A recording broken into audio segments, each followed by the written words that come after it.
Okay, we're right at the building beside the legislator. Maybe somebody will come out. 20 after 12.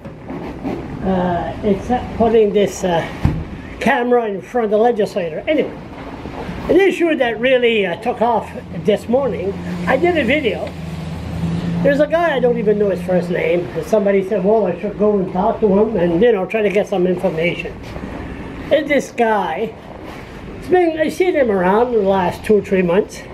He shows up at protests. Like remember the yellow vest? He showed up there and he started condemning Trudeau, like, blah, blah, blah. I didn't know.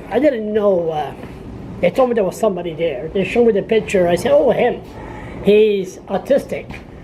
And he has opinions.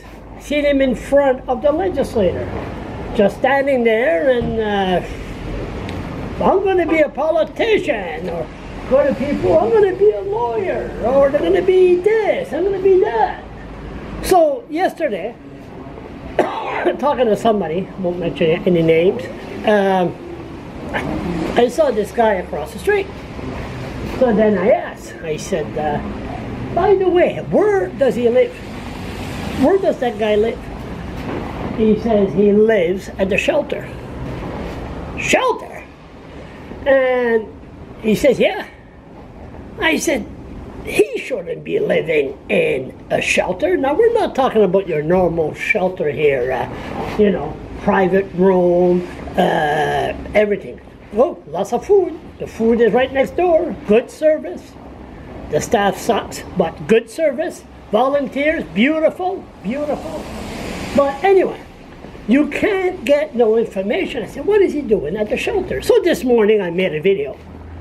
I saw him standing in the corner, and I'm asking the question. Or maybe a politician. Now, how you doing, you? Hello. Don't fall down.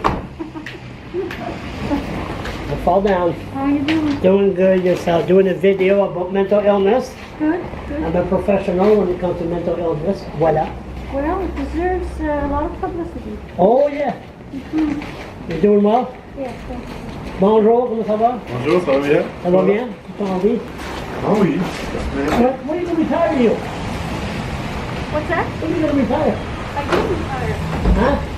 I retired in April of 2017.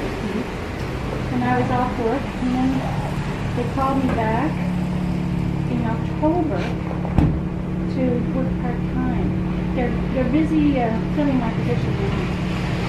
A very hard position to replace, especially with your heart, which there's no people with no heart anymore. Talk to you later, Janet. Anyway, so yes, bureaucrat with a heart. So like I was saying, so this guy, I asked a question. He shouldn't be, I came up with a statement. He shouldn't be at the shelter. Somebody said, oh, did you go and talk to him? Well, I said, talk to him. My God, he talks more than those ADHD people. Voila. Anyway, so then people start getting upset. Oh, and then, oh, no. So this is where it gets interesting. People that's autistic, they have no support. They got no family. They're just dropped off. The family can't handle them anymore. That's what happened to me. Anyway, never mind. Don't focus trust. Is it the government responsibility to have somebody at the shelter, if somebody is dropped off or somebody that's autistic shows up there, isn't it the responsibility of the government to make sure that that person is taken care of? This person has no contact. This person doesn't really know what's going on, doesn't know what his rights are. So what I'm saying, then people jump on me, they got mad and said, well, can you imagine people getting mad at me? Saying, no. We have these people with mental illness must be part of the community. They should be allowed to be in the shelter with 24, 25 men. Now we're not one big room. And that's the way it should be. Now, they're not angels at that shelter. We all got different issues at the shelter. That's the reason that they're at the shelter. But if something happens that they beat the shit out of him just for kicks, what happens there? Then they say, whoa, what was he doing there? So I gotta go in the shelter. I gotta find out. No, you can't get no information these days. You can't just go to the shelter, like, remember the soup kitchen? Try to talk to the staff who was legit, that was in Tent City. They ran me right out of the soup kitchen. The shelter, you can't go there, it's run like a business. I'm gonna find out really what's going on. I remember there was a guy named Danny or Dennis, I forgot his name. And he was just standing in one spot, didn't say a word. Now, at the end they got him in a special care home. There we go. Okay, here we go. Get my email? There we go. Oh, of course. There you go. Oh, you're already on. There you go. Now, we're not going to talk about bilingualism. Surprise! Beautiful. Oh, beautiful. This is your lucky day. Chris Austin. Mental illness. Seen a guy, autistic, and lives at the shelter.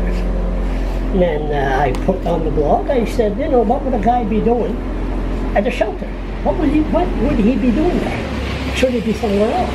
Oh my God, I almost got hung.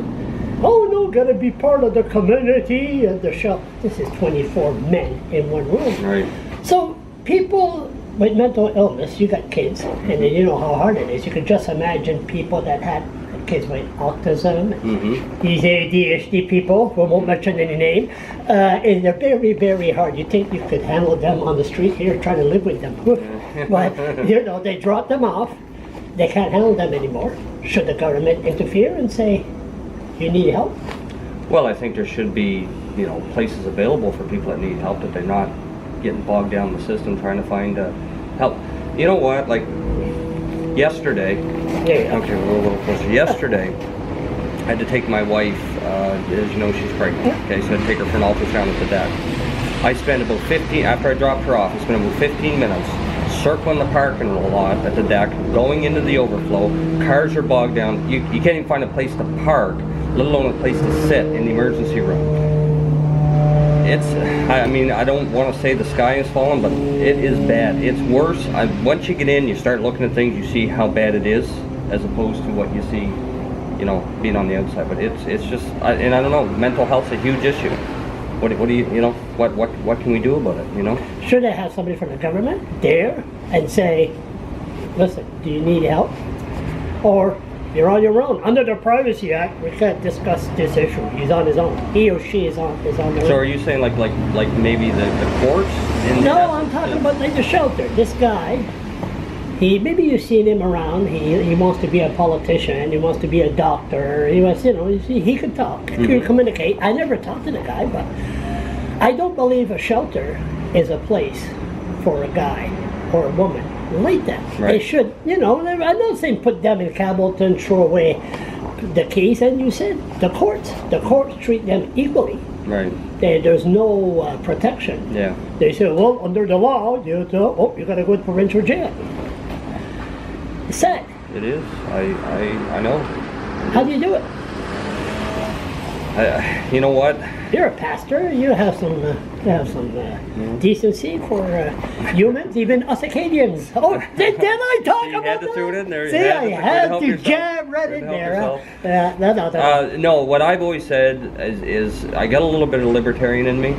I don't know if I should say that publicly, but I think government's got to get out of what government shouldn't be doing and focus on what government should be doing. I always said healthcare, education, infrastructure, social programs, everything else, throw it aside, and let's save money and get our main services where they need to be. How you doing? A little frustrated at times. Yeah, it gets a little frustrating. You win some, and some you feel like it's a half win, but not quite as much as you want. It's good. I enjoy it. We've had some victories, but yeah, it has its moments. I gotta ask you. I'm sorry. I don't want to put you on the spot. Me, can you imagine? Hey, where's your friend? Who's that? Who's that? The red hair. Our communications. Yeah, go like this there. Yeah, Hey, no, it's he's up working on a press release. yeah, you gotta start watching before you come out here. You don't know what's gonna happen. I gotta ask you a question, and I gotta ask you this. You're the MLA for Fredericton. Grand Lake, yeah. Okay. What's your opinion? I think we have a problem when people say, I think it's a great idea to fly a straight pride flag. And not one member on council said, you know what, I don't think that's a good idea. Right. What do you think of that? I don't know. I really don't know. I've seen both sides of it. You know, I think people should have the freedom to do what they want. But on the other hand, is the municipality have to endorse that freedom? I said the best way to deal with flags, frankly, you have a Canadian flag, you have a New Brunswick flag, and you have a municipal flag. That's it. So That would save a lot of problems provincially and municipally. No other flags, and a provincial flag, the Canadian yeah, but flag. do you think and somebody municipal should have flag. said, you know what, I don't think that's a good idea. Yeah, well, possibly, yeah. But isn't it pretty scary if somebody don't ask the question? Yeah, but again, this is where you know, we get so bogged down with stuff that, to me, we shouldn't be bogged down with. If you just get some basic rules, you know, your municipality, your provincial government, your federal government, you get the choice of the Canadian flag, the Brunswick flag, and your municipal flag. You'll be done with it. I have a lot of people come to me and say, you know what, a lot of people are paying attention to you. I had old people come to me and say, you leave him alone. Old people, and I said, leave who alone?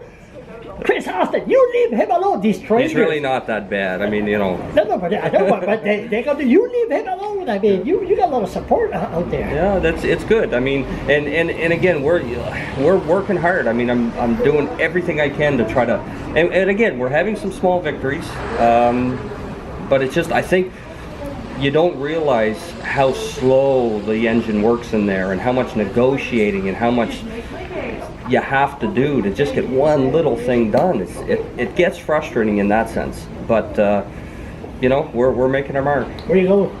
I'm going for lunch somewhere. How about me and you go have coffee? We'll Every grab time we'll have coffee. Sure. Every time we talk, it's in front of this goddamn camera. I'll buy you a Big Mac meal and I'll even supersize it. Oh my God! Oh, okay. Can you say that before? No, we're not gonna blow it. We're not gonna blow it. All good. All good.